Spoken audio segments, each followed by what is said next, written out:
So we're going to use Shea here, and we are going to teach a yielding exercise. This is helpful to teach loose leash walking. Good girl.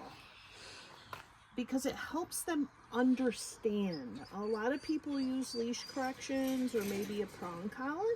Not that that couldn't be helpful, but the intention of that is to sensitize them to collar pressure, so that you don't need to use as much force on the collar. But that alone, for some dogs, especially excitable dogs, isn't enough to really tell them exactly what you want. I find that adding yielding to that really minimizes the need for use of other types of equipment, and makes it easier for the dog to learn. So as we teach yielding, yielding is using body language to ask for space, okay? And we can do that walking on a leash as well. This can also be helpful for in the house, asking them to move away without a leash on, or a lot of different situations, but good girl. But I use it a lot for loose leash walking to tell them this is the invisible line that your feet should not cross. And when I'm working on heeling or loose leash walking, it's important to start with the leash loose. If I'm restraining her or pulling her back, she's not doing it, I'm doing it. And that's not what I want them to understand. I want them to understand that is where I want you to be. If I apply pressure, that pressure means back up. I don't want to have to hold you there. So we're going to start using just yielding to help them understand loose leash walking.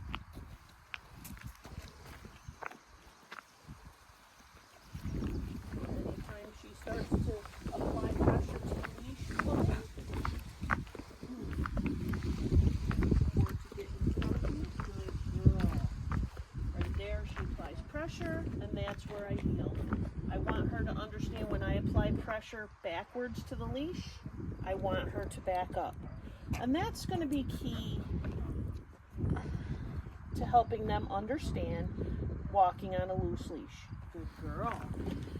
Good job. I don't bother moving forward if they can't be on a loose leash with me standing still. Good. Good. So we always start standing still. If she's pulling on me about anything, good job. Then I'm not going to move forward. I'm going to ask her to come off a leash pressure. I want her to understand if I apply backwards pressure on the leash, back up. So that she learns you don't just pull on the leash. And that way I'm not just correcting her and having her not understand what that correction means. Very good girl. Yes, good job. Good job. And if needed, we do the same thing with different types of training equipment. But that way, good. It's not about the training equipment. It's about the dog understanding the rules. I don't want it to be about all about my ability to use force. Certainly this type of collar, I can get her to move with a lot less pressure. But the yielding, they understand. It's body language that it actually makes sense to them. And it's important to be able to use that because we don't want them to think you only have control when that training collar is on. And then they learn when you don't have it on, it's a free-for-all, and I pull and I get excited and there's no control. Good girl. So we're going to move inside because sometimes she has a little bit of an issue going through a doorway calmly. Good job. Good job. Good. I could restrain her. Nope, it's okay, I got it. I could restrain her, but I'm not going to restrain her. I'm going to ask her to control herself. Open door does not mean go. There we go. Good girl, okay. Good job.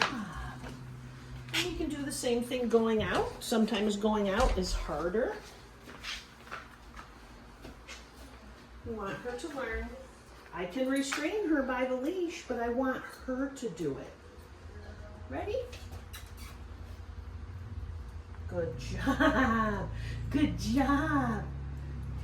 Good job. Ready? Good. Okay.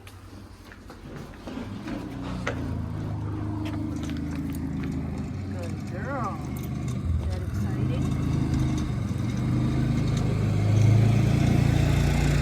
So when I'm yielding, I'm using my body language where basically where my body is aiming is where I'm moving. And I want to aim and move directly into her space. I'm going to apply pressure to help tell her where I want her to go. And I'm going to use my body language to get her there so that she's doing it. Because otherwise you can see if I just apply pressure, she can just become desensitized to that pressure. The leash pressure itself, unless I physically pull her there, is not telling her to back up. We want her to understand this pressure means back up. So I need to apply pressure and then use my body language to tell her that until she starts to understand leash pressure means go that way. And you can see if I just apply pressure, that in itself is not telling her that. So it needs to be a learning process for them, not just about our ability to use the physical force and restraint of the leash and collar.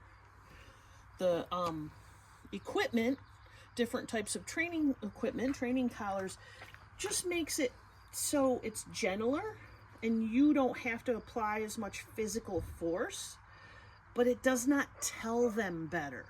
I feel that yielding really helps the dog understand what we're asking better. Good girl. Good job. You're doing so good.